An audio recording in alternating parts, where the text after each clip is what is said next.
Hi folks, welcome to Fig Tree Ministries. Make sure you subscribe to our YouTube channel by clicking that red subscribe button below and click that bell to make sure you get notified every time we upload a new video. Enjoy today's lesson. So as we've already alluded to, we're going to be talking about Zacchaeus, and 2 weeks, at least 2 weeks, because as you'll see today, when we start unpacking all of this, there's a lot of information in here, and it helps. Well, there's some things that I want you to read over the next week, and it'll help you digest some of it and really think about what Luke is trying to do, or at least God's word through Luke, how it's going to cause us to think about what we're reading and how we end up with this story. So if you want to turn in your Bible to Luke 19, 1 through 10, and I think we're pretty much there the whole time. Yeah, so Luke 19, 1 to 10, we'll read it in a minute. Let me give you I would say brief. It might be a longer than brief introduction here. So we look at a story like this, and we all know the song. Particularly if you grew up in church, you probably sang the song about Zacchaeus and the wee little man, and we've heard the Zacchaeus story so many times. And as is often the case, you know, if we get our theology from songs, Christmas songs, sometimes worship songs, if we get our theology from the ideas of our theology from sometimes songs, we might miss something, right? So I'm going to use this quote here from a gentleman by the name of Kenneth Bailey. This is a great book that you see on the slide, although he doesn't address Zacchaeus in here, but I want to use this quote by him. So Ken Bailey, he passed away a few years ago. He was a Presbyterian minister and then served almost his entire career in the East, between Lebanon, Cyprus, Egypt, Jordan, Israel, all over the East. And what he began to do was communicate back to those of us here in the West to say, I think we need to think about Jesus more from an Eastern perspective, and we'll see things in the Bible that you never saw before. And he even got some of the Bible publishers to rewrite their sentences, like saying, look, I know you can translate the Greek, but you're missing the entire meaning here. So he's even gone that far. And so anyways, he says all the time, we have to rescue truth from familiarity. Meaning we see these stories so often, but we don't read them deeply. The moment you start reading the parable of the Good Samaritan, you already know the ending because it's so familiar. Till you stop and you read it very slowly and you dig into it and you think, oh, wait a minute, I think I missed something. So that's what happens with Zacchaeus, and we're gonna unpack this. There's a lot in there, and we're not even gonna cover all the different ways that we can look at it, but we'll cover a lot.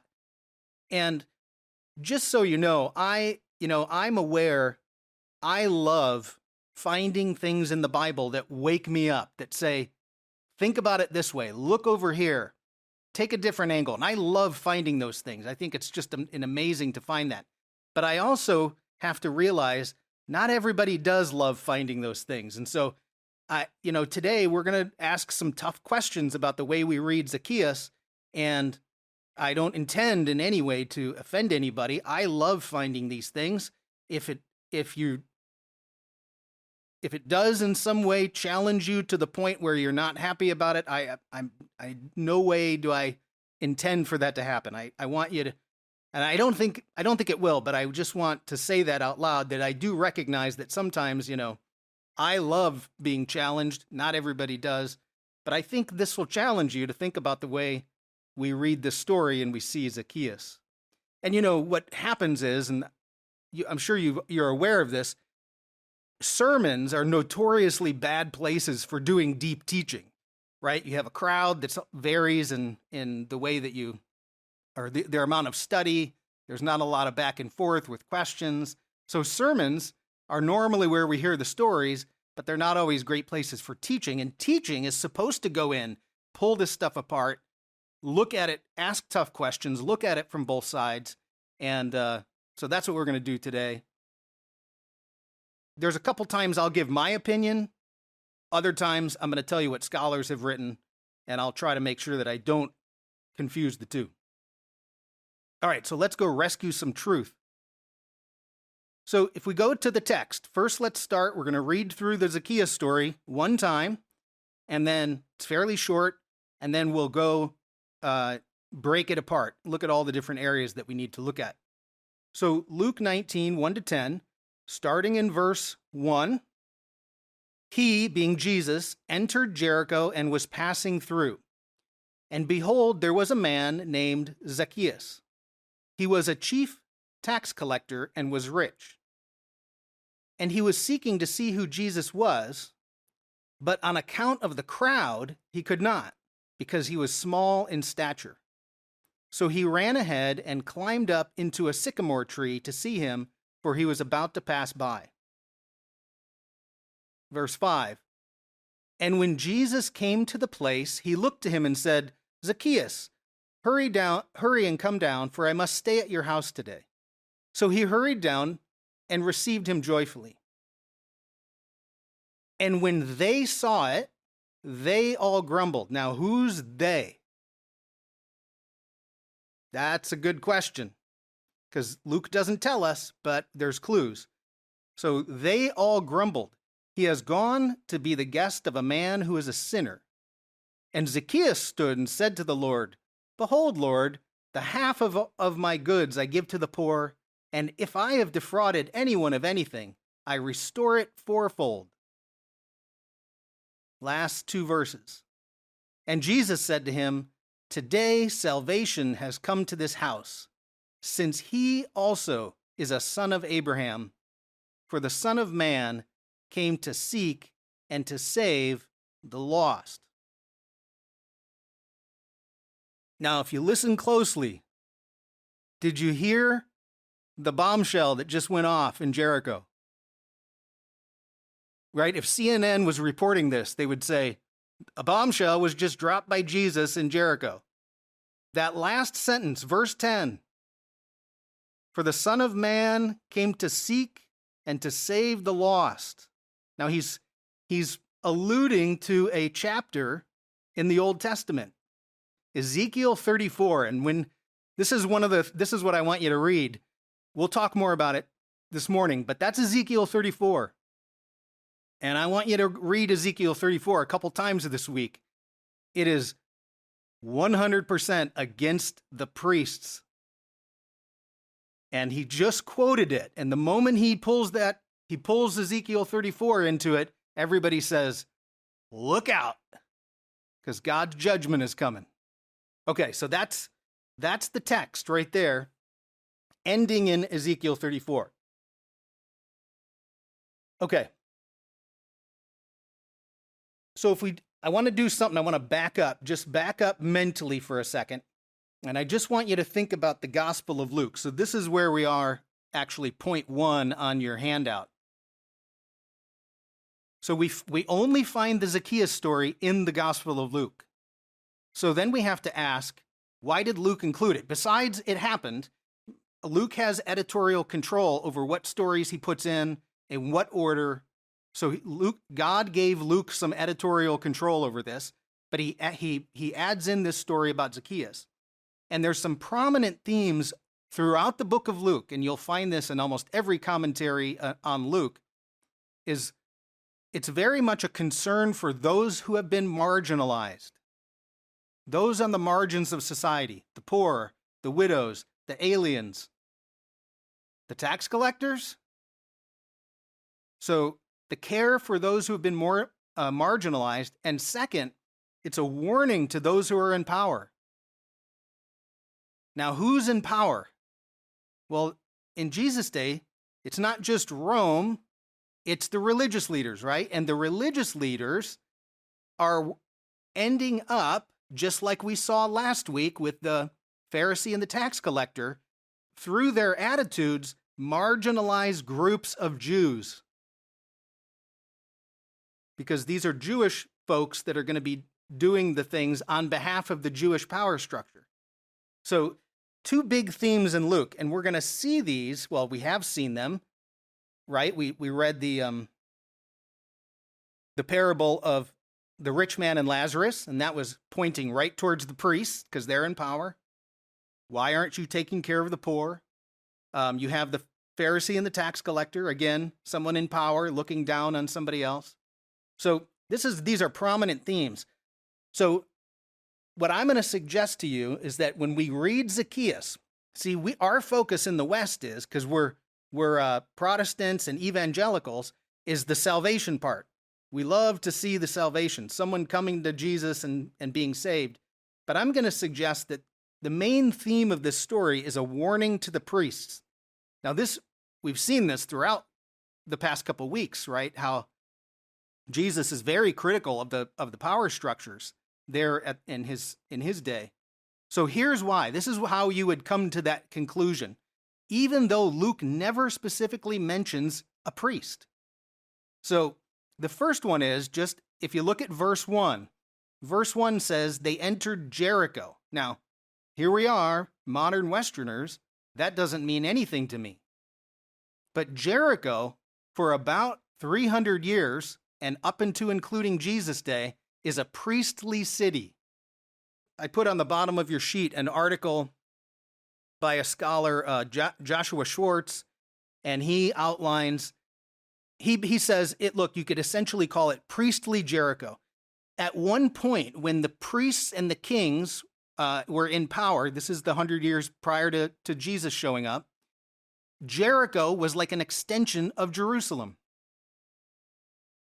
So it's dominated by priests. It's full of the priests that live there. Their summer mansions are down in Jericho, because Jericho is like Palm Springs.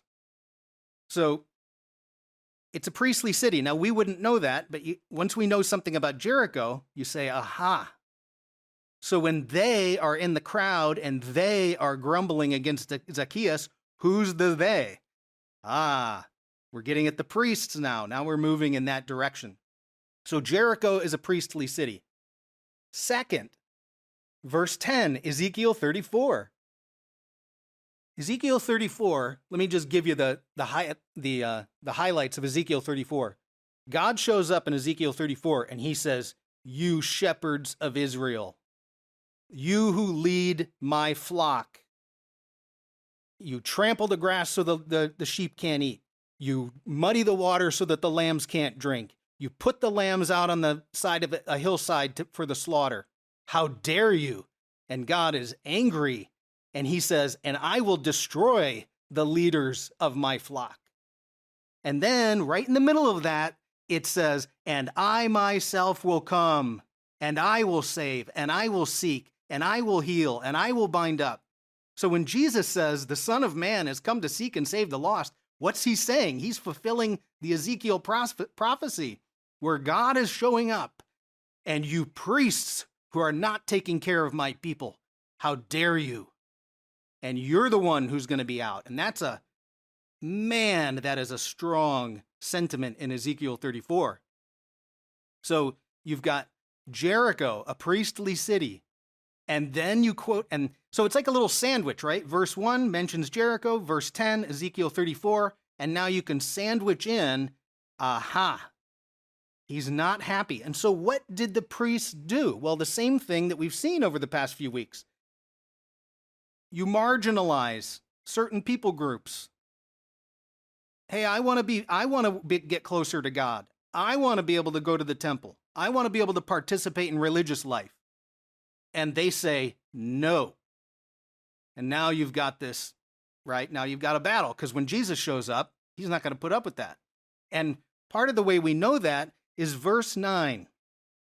So Jesus says, "For this man is too a son of Abraham." Now, what does that mean to be a son of Abraham? You're Jewish. So you priests have got a class of Jews that you're pushing out to the margins. And Jesus is going to show up and say, no, no, no, your job is to go find a way for them to connect to God. That's why you're a priest. Put God on display. Be the father that runs after the son that doesn't deserve it. And it's man, that's a powerful message. So now this is what we're going to unpack today. Because all of that, none of that is necessarily written in the text. It's all stuff that we would have to divine from what we know about the context of the story. Okay, so let me give you put this little diagram on your sheet. So in Jesus' day, we've talked about this repeatedly over the past few weeks. The priests are in power. They had been in power for years. They were, you have Ananias, his son-in-law, I'm blanking. Caiaphas, thank you. When you're in power for 25 years straight, you're controlling a lot of things. So the priests are in power. They also have wealth, and they got a lot of that wealth comes from Jericho. It's a fertile valley. So they have power, they have wealth, and they also have the backing of Rome. Rome put a governor there, and the governor is allowing the priest to be in power as long as everything goes correctly, right? This is the story of Jesus, because the priests say, look, it's better for one person to die than the whole place to fall apart. So let's just let one Jew die. Well, the one Jew you let die was Jesus, and God wasn't too happy about that. He resurrected him from the dead. So the priests are in power. Well, how are you going to manage things like taxes? Well, you need a group of people who are going to collect taxes for you. And so you have Jews collecting taxes, managed by the priests, by the way. So the priests use their own agents in a sense. The tax collectors are Jews. So the priests rely on these people down here, tax collectors. The tax collectors essentially keep the priests in power, and yet the priests hold them in contempt. Now you can't imagine a nation, right? A place where all the people in power have contempt for all the people below them. That would never happen, right? So you have the priestly power, and there's Jews. These are Jewish people. That's why son of Abraham lands a huge punch. They're saying, look, Zacchaeus is a Jew, and you've pushed him out of the community. And how dare you do that? So it's a real weird, it's not a real weird power structure. This is the power structure of the world. There's people in power. They have contempt for all the people who do all the dirty work. And that's just how things are. So now, were the tax collectors cheats and everything? Well, okay, there's plenty of room for cheating and all of that. But I think there's a bigger purpose here. Okay, so that's kind of that's the power structure that they're living in. So I think if I had to equate it to today, right? You have politicians in power who steal from their own people. And if Jesus showed up, I think he'd be going to them and saying, what do you think about, how dare you do that to your own people? All right, so that's kind of introduction. So there's a whole bunch of things we have to look at to get a clearer picture of what's going on with Zacchaeus. So the first one is Jericho, of course. We'll talk more about Jericho in a minute. But if we know that Jericho and priests are connected, then we can understand who's in the crowd. And if you remember the whole storyline of Jesus, he's about to go to Jerusalem, and what he's going to do is walk into that temple and say, hey, this temple is about to be overthrown. And the temple being overthrown is a judgment of the priesthood. Okay, so we have Jericho, we have priests. The one thing we're going to look at today, and I used the word toll collector. Now, all of our Bibles say tax collectors unless you use the Young's literal translation, which has a little bit different.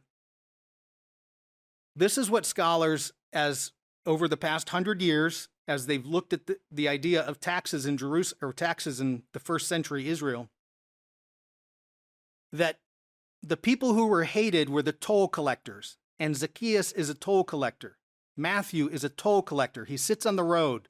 You walk by with fish, I count your fish, I take so many, sell them at the market, turn the cash over to Rome, or not Rome, but Antipas, whatever. Now, does that really matter? Well, it does a little bit, because we want to get it as correct as possible. And the toll collectors we'll talk about today, why there's that chance that you could be corrupt, and why the Jews would say you can never be forgiven if you're a toll collector. Okay, so toll collectors.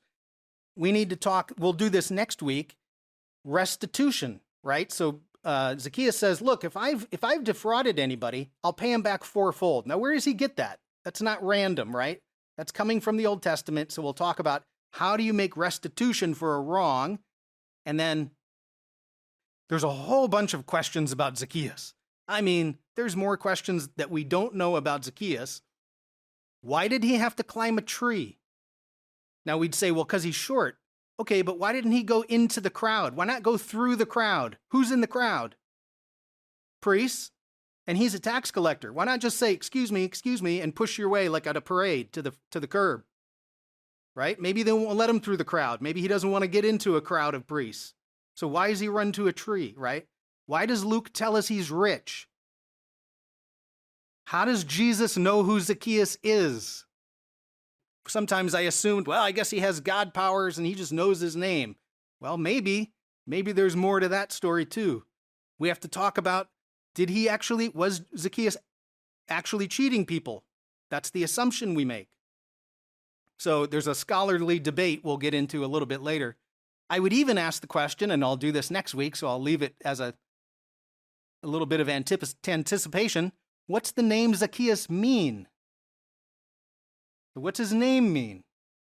So that all goes into the story. Okay, and then finally, Ezekiel 34, as I've mentioned ad nauseum, it's God's railing against the priests. Jesus quotes it and says, I'm the shepherd from Ezekiel 34 who's coming to seek and save the lost. And that's why the bombshell went off. That's why CNN was reporting it from Jericho. Okay, so all of that, you can see there's a lot of stuff going on.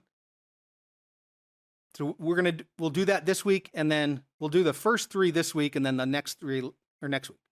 All right, so let's take a step backwards. Again, sorry. The Gospel of Luke. You want to follow the themes, right? Let's say that we were first century people and the only gospel we had was Luke's letter. So we would read it over and over and over and over and over. The stories would be told. We'd have it memorized. And you'd want to look for, what are the themes? What are the, just like the themes of reaching to the poor, reaching to those who are marginalized. What are the themes? And I want to show you one theme that intersects with this story. And it has to do with Abraham. How do these things relate to Abraham? Now, I'm not going to read each of these verses. You can go do that during the week. But I'm just going to paraphrase what's going on in each of these verses. So you start out with John the Baptist. So that's at the beginning of Luke's gospel. He starts out with John the Baptist. John the Baptist is winning friends and influencing people by calling them a brood of vipers. You brood of vipers, who warned you to come out? When he's baptizing at the Jordan River, oh, by the way, 6 miles from Jericho. So John's baptizing, and he has this sentence that says, don't think you can claim Abraham as your father. Now, what does he mean by that? Don't think just because you're Jewish, God doesn't judge you. Because you think, I can go to the temple as a priest and say, look, I'm a priest, and you can get away with it. No, you can't. So don't claim Abraham as your father. That sets down in motion this theme of Abraham. So there's a story. We haven't looked at this story yet. It's in chapter 13, and you can look at it this week, about a woman who has a crippling spirit. Jesus heals her on the Sabbath day. The religious leaders get all bent out of shape. And Jesus says, for she is a daughter of Abraham. Now we have to think, well, how would they be treating her if in the first century, if somebody had a deformity or a crippling part, people thought you sinned, you must have sinned, God is angry at you. Okay, so she's on the margin. Then, just a couple weeks ago, we did Lazarus, right? Here's Lazarus. He's a Gentile. He's suffering in the world. The rich man represents the priesthood. And where does the Gentile end up? In Abraham's bosom. That's a twist. How did the Gentile get into Abraham's bosom? Well, go back to John's thing. Don't think you can just claim Abraham as your father. Then we get to this, our Zacchaeus story. So 19 verse 9, Jesus says, Zacchaeus is also a son of Abraham. So you can see that there's this, it's a theme. If we were, like I said, if we were only listening to Luke, you'd start picking up on, oh, wait a minute, I've heard that before. Like when you're watching a movie or you're reading a novel and they kind of lay the breadcrumbs along the way that show you something. So each one of these people is, in a sense, on the margins. Why didn't the religious leaders help the woman with the crippling spirit? Right? So she's marginalized. Lazarus was certainly marginalized as a Gentile, but he ends up in Abraham's bosom. And then, of course, Zacchaeus, he's a tax collector. He's marginalized.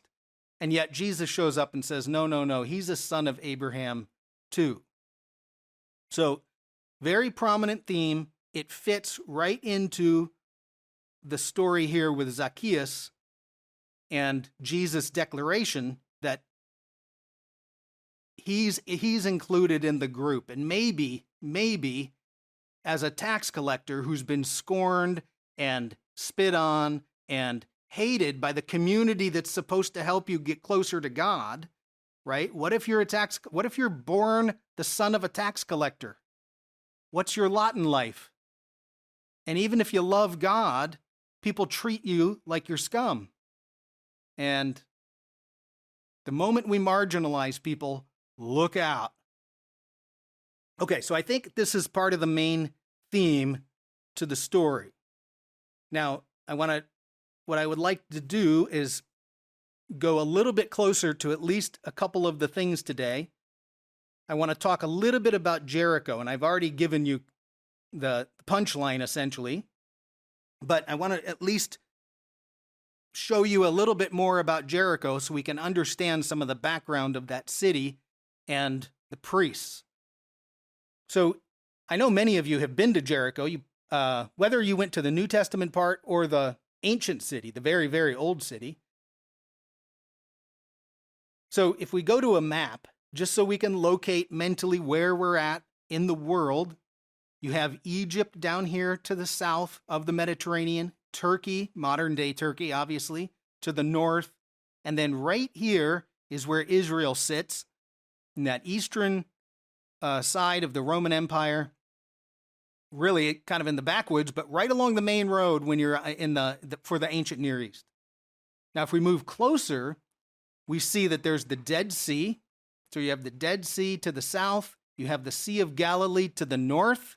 Remind me one day, I'll tell you it's a really cool analogy with the Sea of Galilee and the Dead Sea. No time today, but just someone remind me about that.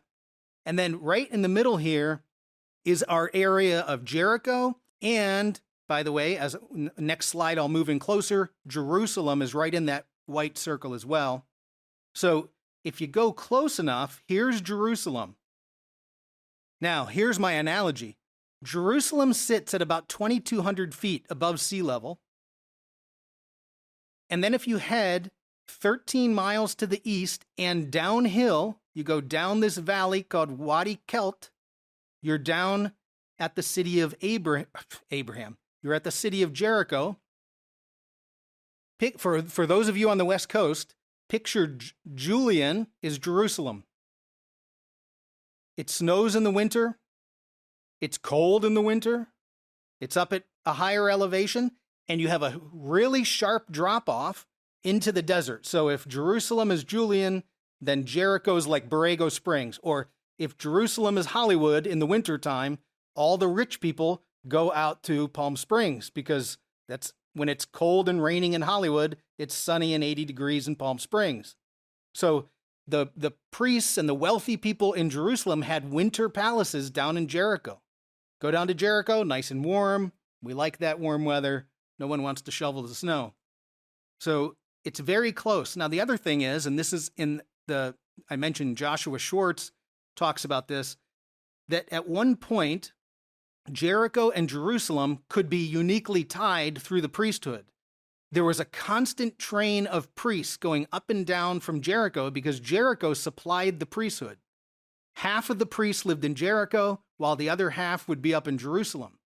So when Jesus tells the story, a man walked down to Jericho, and then you have a priest and a Levite. Well, that makes sense. Everybody knows the priests and Levites are constantly going back and forth to Jericho because it's like an extension. Now, if you notice on that picture, Jericho is a blob of green in the middle of a desert.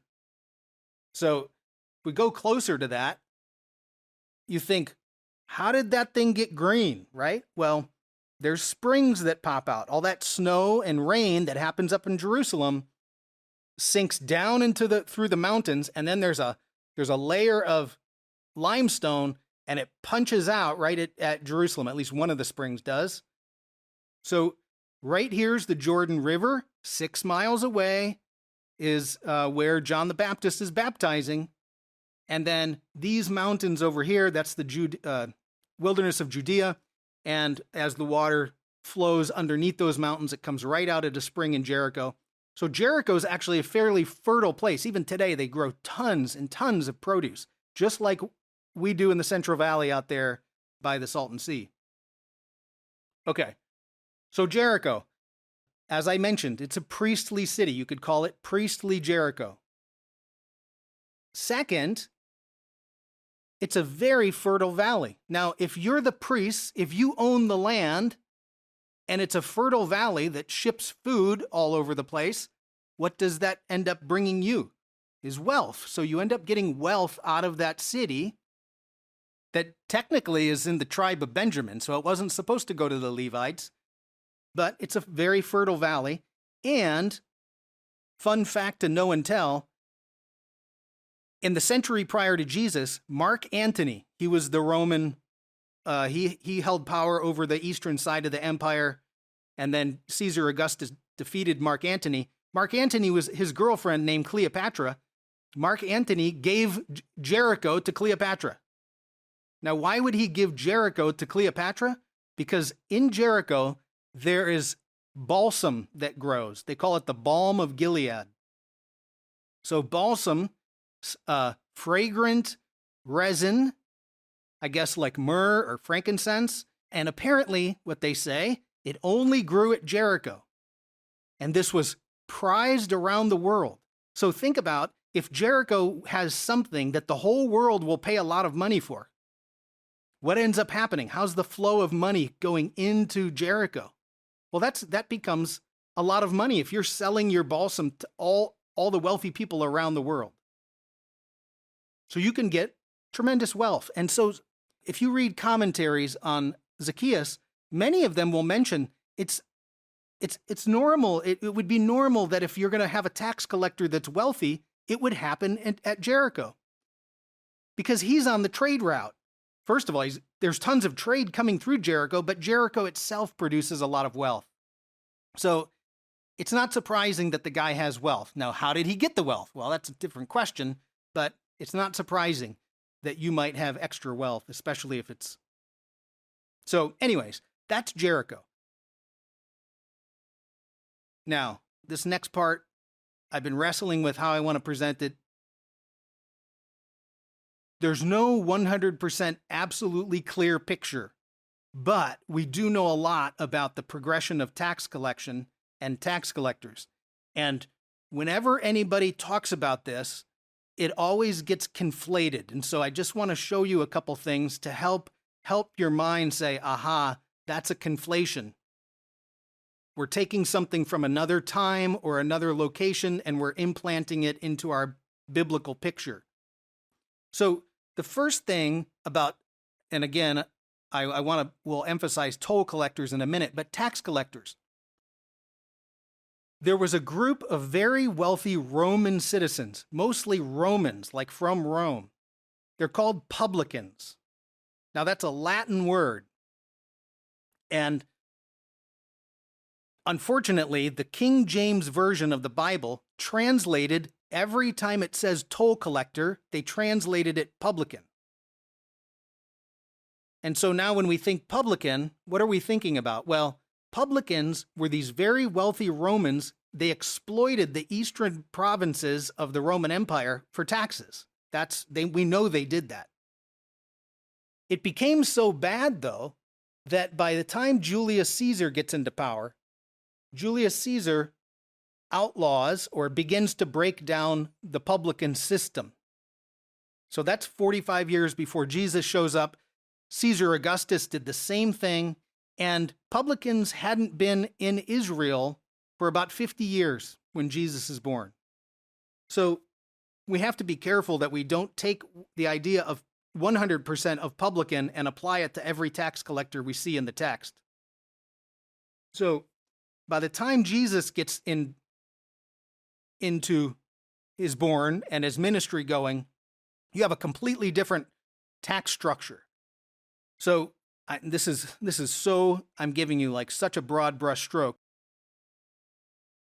You have two main provinces of Israel, Judea to the south, that includes Jerusalem, and Galilee to the north.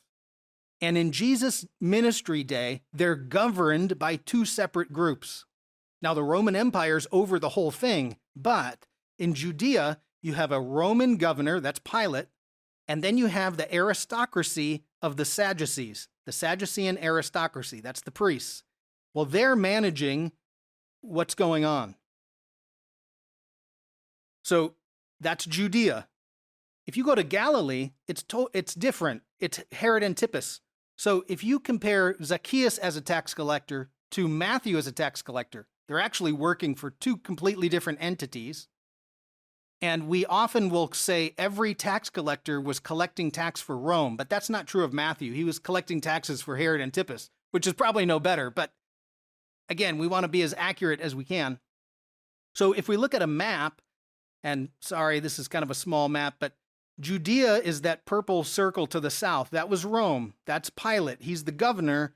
And then the priests are running Jerusalem and all this administrative stuff from Jerusalem that as the center of their religious worship.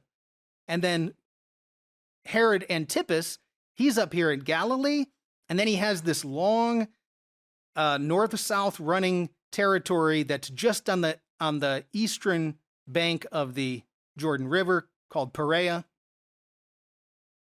That's Herod Antipas. So when we look at these two, when we think of the two main tax collectors, Matthew and Zacchaeus is down here. Now Rome is governing that area, but really he's collecting taxes on behalf of the aristocracy. And I'll give you next week, I'll show you an article that's all about the tax collectors in Israel in the first century. And multiple times the author is noting that whoever was in charge of collecting taxes, and oftentimes it was the priests, would have their own people doing it, or they'd have their own agents. So Zacchaeus would be an agent of the priests, in a sense. They farm it out to him, but that's who's really the administrator. And we don't necessarily, sometimes we conflate it. We say, they work for Rome. Not necessarily. So Judea is Zacchaeus, and Galilee is Matthew. That's a very fast way to look at it. But then we get to the idea of, well, what are they doing specifically? Well, they're both toll collectors. And toll collectors collect taxes on the movement of goods and services coming through, or goods and services being produced in an area, and they're always located at commercial centers. So Zacchaeus is at Jericho. That's a commercial center. It funnels in. If you're coming from the east, you need to find a road to climb over the mountains. And there's a road at Jericho, so you could funnel into Jericho. It also is producing food, of course. Capernaum, the road from Damascus comes down. It goes right through Capernaum. And Capernaum is the first city on the road in Herod Antipas's region. So you stick a guy out there named Matthew, say everybody that comes by here with their goods, you need to collect a certain portion of money from their goods.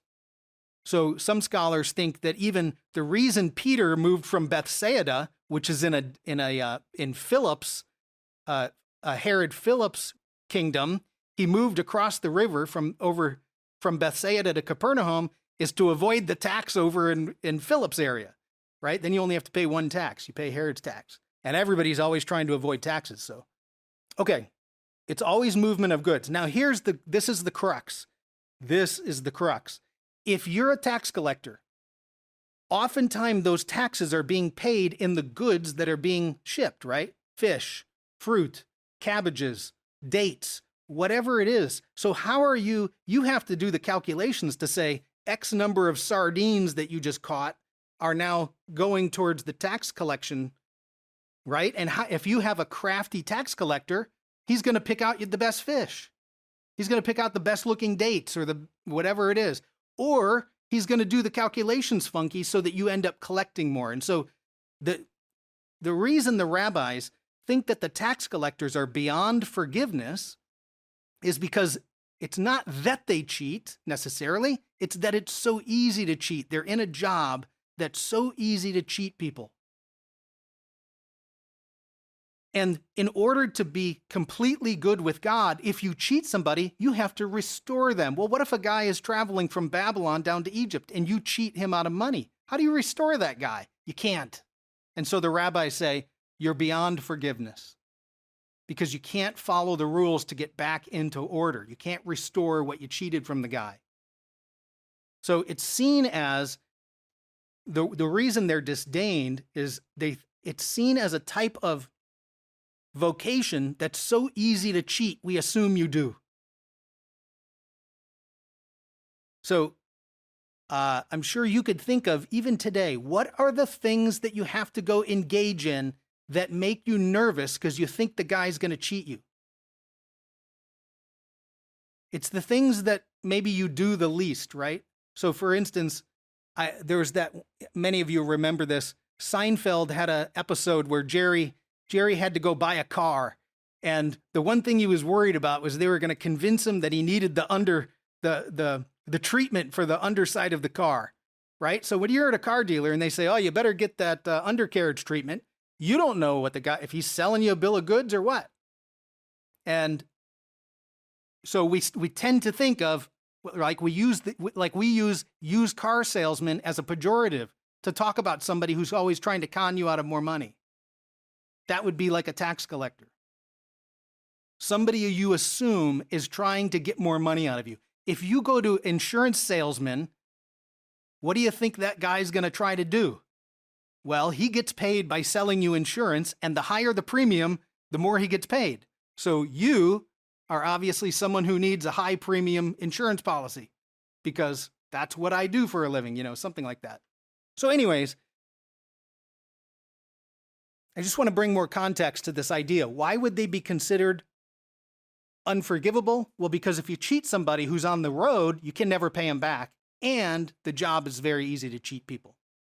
Okay, now just one last note about tax collectors. There is a tax in the Roman, down in Judea. It's a head tax, like that every person was supposed to pay a tax, and they used different agents to collect those taxes. So Zacchaeus isn't collecting direct taxes from you. He's doing the toll collecting. Okay, now we're almost done. Let me go. There's some big questions that we're going to ask next week about Zacchaeus. And here's one of the main ones. And let me just tell you, this is a scholarly debate. You might not know it exists, but it's out there. And the question is, did Zacchaeus cheat people?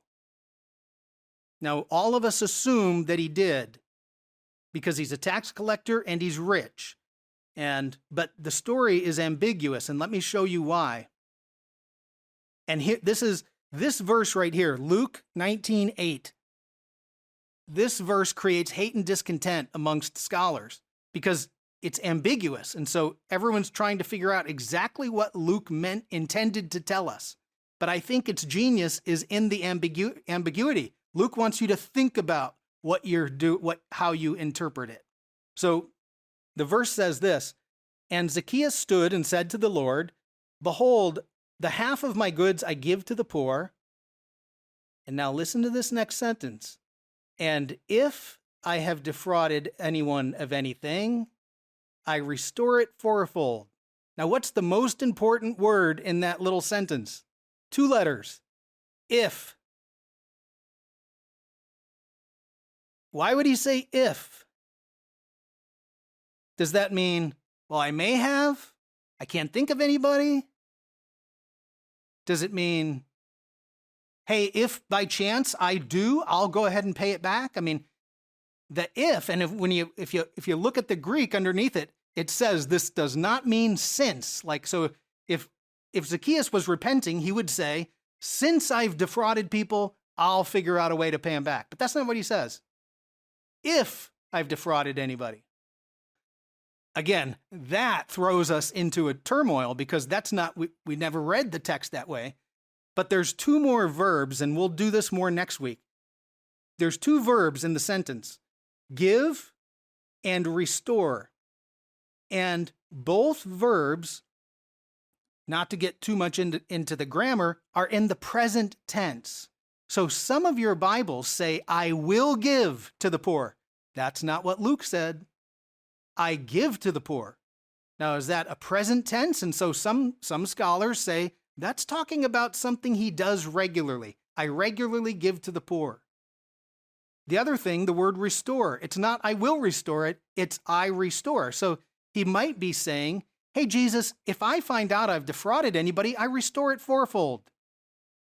So it's a debate that's going on. Now, you might not know that was a debate, but it is, and it's because the sentence is ambiguous. And honestly, I read both sides of the debate, and I think, well, there's a good point on that side, and there's a good point on that side, and I'm not sure which way to go with this. So I think that's the genius in it. Luke wants us to think about this. We'll look at this sentence again next week, but that word if, and then the 2 verb tenses, throw into question the way that we think about this story. All right, so did he cheat?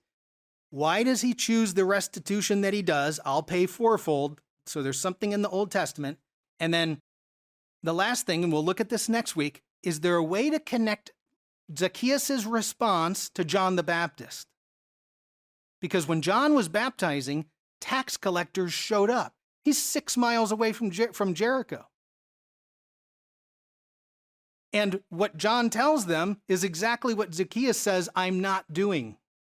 So you have to read Luke as a story and say, is John the Baptist influencing something about Zacchaeus, what John was saying? Okay, we'll talk more about that next week. That's more introduction. All right, so back to this, coming up to the final, well, we'll do a review, but you can see there's a lot going on in the story. There's a lot more than we tend to understand. And so just like Kenneth Bailey says, we need to go into the story and pull out some things from the text that help us read it differently, or at least take a different angle on it. So just as a quick review, we needed to know about Jericho. That's where the priests live. The priests are wealthy. The priests are responsible for collecting taxes to the Rome, but I need a class of people, Jews, to collect those taxes. I don't know that anybody went to school to become a tax collector. I'm not sure how that got started. It's probably all the people who are on the outs. Toll collectors, not tax collectors. That's just a minor detail, but it does help us get a clearer picture. Why the restitution? We'll look at that next week. All these questions about Zacchaeus. Did he cheat? Why did he have to climb a tree? Did Jesus already know who he was? There's tons of questions. And then the last one is, if you get a chance, read Ezekiel 34, because that helps us understand how Jesus is directing this right at the priests by using that quote, which tells you what Jesus is doing. It also tells you about how he views Zacchaeus. Okay, so we'll do part 2 next week.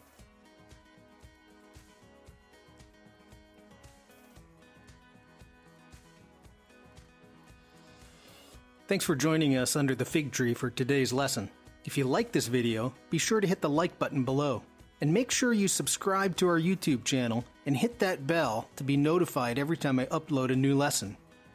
You can also check out more teachings here at our YouTube channel or at figtreeteaching.com and enjoy learning about the sweetness of God's Word.